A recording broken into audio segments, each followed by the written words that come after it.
The way to make small talk more interesting is to use pattern interrupt questions. So a pattern interrupt question is a question that you don't typically get. So what are the common small talk questions? How are you? What do you do for work? Where are you from? So we have these like memorized responses to these questions to the point where like we're not even having a real conversation, right? If you ask me how I am, chances are I'm going to say like, oh, I'm good. Or where am I from? Oh, I'm from New Jersey. Like it's just one sentence. It doesn't continue a conversation.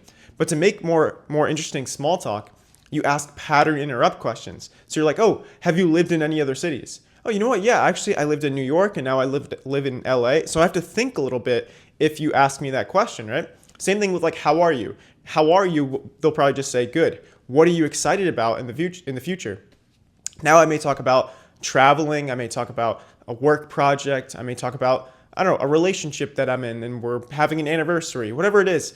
There's something that I have to think about to actually answer that question. And if you do this, your small talk will improve so drastically. Like I'm in Austin, Texas right now, right? I was talking to my Uber driver, and for whatever reason, like however the questions I asked him, he started telling me like his life story and how he won $400,000 in a poker tournament. I was like, what? This is like insane. He was like, yeah, I just drive for Uber because I'm getting old and like it's fun for me and I'm paying for my granddaughter's wedding. So I was like, I'm gonna just use the money from this to pay for the wedding, which didn't really make that much sense because if you have 400K, like why are you waiting? Why are you driving for Uber? But anyway, anyway, it was interesting. I got to learn something about this person just because I asked him some non-basic questions. I didn't be like, oh, what do you do for work? Obviously he drives Uber, but he told me he worked for Dell, and I was like, oh, what was that like working for Dell and all these things, right? So I just asked him a bunch of questions that I was curious to find out because I was like, oh, he probably has an interesting life story.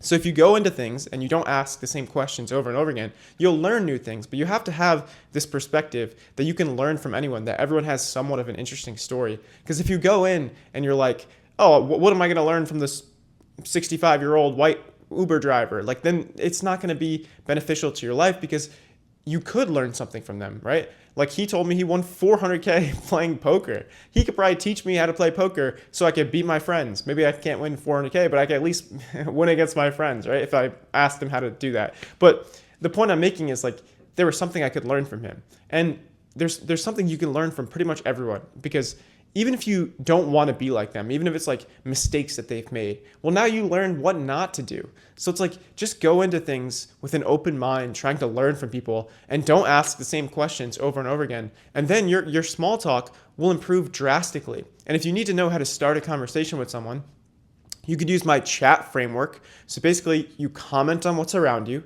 you highlight something about yourself, you assess if they're interested in talking to you because sometimes people don't want to talk to us, and then you toss it back to the other person by asking a question.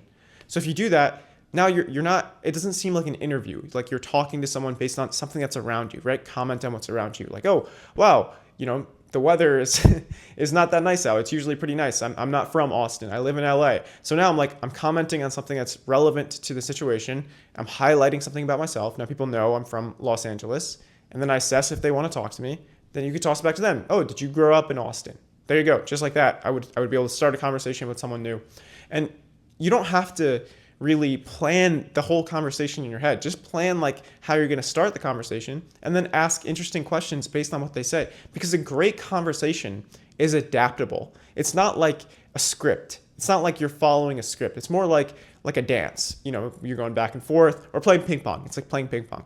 You're going back and forth. You're not just constantly serving it to them or you're not just constantly returning. It's like you're hitting it back and forth, right? You're telling them things about yourself, you're learning things about them. And if one person dominates the conversation too much, then it either feels like a monologue or an interview. And we want it to be more of a conversation, which is a back and forth thing, right? So you're highlighting something about yourself, you're assessing if they're interested, you're asking them a question. So you're revealing things about yourself, you're learning about them. But if you go into things with this open mind and you ask these pattern interrupt questions, I really think your small talk will improve drastically. And of course, starting new conversations with people, it'll feel a little bit uncomfortable if you're not used to doing that. But the more you do it, the easier it gets. So even though it won't be easy at first, it will be worth it. Life's not easy, but it's worth it. Take care.